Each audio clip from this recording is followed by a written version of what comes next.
Well, good afternoon. I'm Father David. Thank you for joining me today for Disciple Time. Our focus today is resistance is transcended by receiving.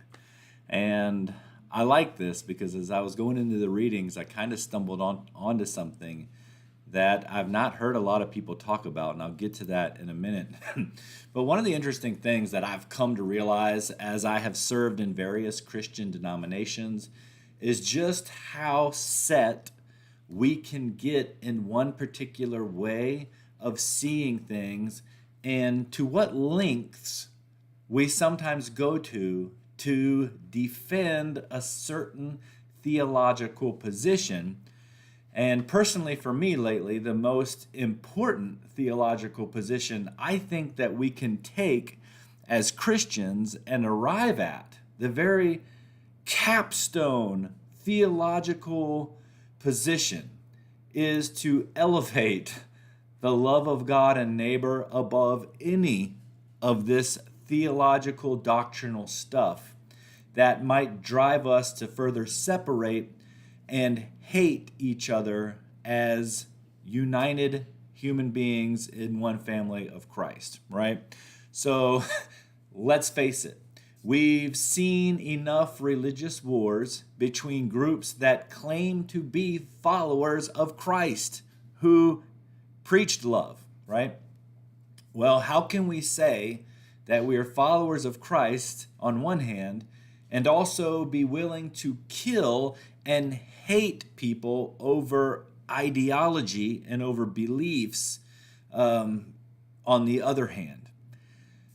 So that's pretty crazy, especially when the other person claims to also be a follower of Christ. So two Christians kind of warring it out, which we've seen in the history of Christianity, it's bad. And I think the root of the problem is religious pride and the desire for various denominations within Christianity to have some kind of exclusive claim on Christ, and feel that because of their exclusive claim that they have the right to control and say whatever basically they feel like they want to control and say. And so in our New Testament reading from Acts chapter 7, we see that this is something that's gone all the way back to the days of Christ and shortly thereafter, and how far people are willing to go to hold on to the control that they perceive that they have. So the first Christian martyr, Saint Stephen, in our passage in Acts 7, is rebuking the scribes and the elders for killing Christ, when suddenly the scene takes a pretty nasty turn.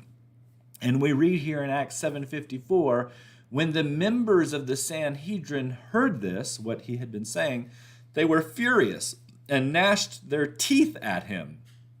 Then St. Stephen, who was a deacon and also the patron saint of stonemasons, I found out, by the way, looks up to heaven and has a mystic vision of Christ right there, at which point the people who are kind of stuck in their own way of thinking and elevating that ideological belief that they have over the command to love neighbor and self, react with total hatred towards Stephen. And so we read in Acts 7:57, but they cried out in a loud voice, they covered their ears, they rushed upon him together, they threw him out of the city and began to stone him. And here's a picture of him being stoned. And they stoned him to death.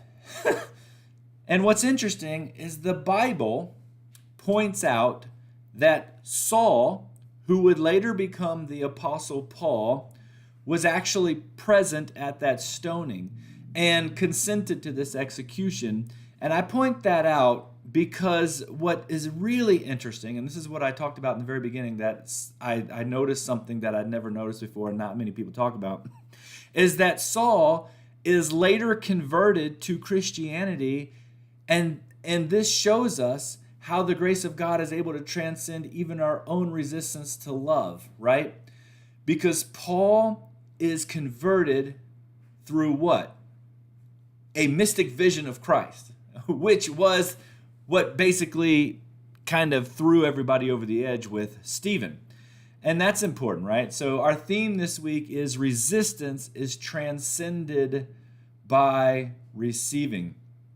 And what we learn as the account in Acts unfolds is that Saul's resistance to the love and compassion of Christ's way is transcended by receiving something very interesting, and that is exactly what Stephen had received and that got him killed by Saul and his companions, a mystic vision of Christ, and sharing that. And let's not lose sight of the fact that it was Stephen's mystic vision of Christ that happened as Stephen was addressing the Sanhedrin that triggered the additional anger as he said, don't lay this upon them and all that. And they really got riled up at that point and continued on with that stoning.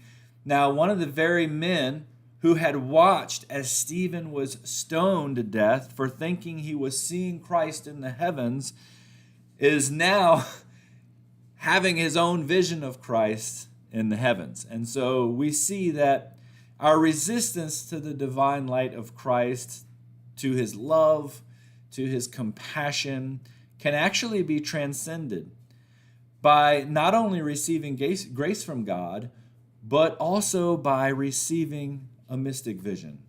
So, how is it with our souls today? What are we resisting in our life that God is trying to accomplish? And how might we open ourselves to receiving that? Right? So that's our question today. And I think this is such a paradox that Stephen is stoned for having this mystic vision of Christ, and someone who's there ends up later on converting through their own mystic vision of Christ. And so what's our application for the journey today? I think it's this. Let us consider how we're resisting Christ, and let our resistance be transcended by receiving whatever it is Christ is trying to accomplish in us and through us. So what's Christ trying to accomplish in you today? How are you resisting that? How are you opening up to that? In what ways are you moving with Jesus in what Jesus is trying to do? And what are the reservations, right? Because I think sometimes we stop some of the momentum of Christ by putting our own limitations on what we think is possible or should be, instead of just kind of following along. Well, thank you for joining me today as we have been looking at elevating love above denominational differences and the power of really catching a glimpse of Christ. We'll see you next week.